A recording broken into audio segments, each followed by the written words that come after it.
For this droplet test, you need to prepare a CFC sample, water, syringe, a timer, and a video recording device.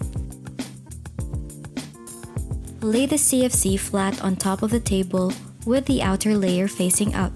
Using a syringe, drop a small droplet of water on the surface of the outer layer of the CFC. Start the timer as soon as the water is dropped on the surface of the CFC. Observe the water droplet on the outer surface of the CFC. The fabric is water repellent if the water droplet forms a bead on the CFC for at least 30 seconds.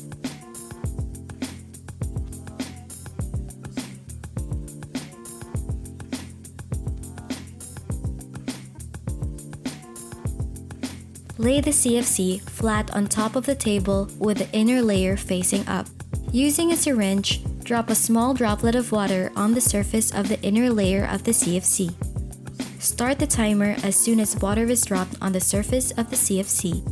Observe the water droplet on the surface of the CFC. The fabric is absorbent if the water droplet does not form a bead on the surface and absorb by the fabric in less than 5 seconds. Ensure that the process of doing the droplet test on CFC is video recorded.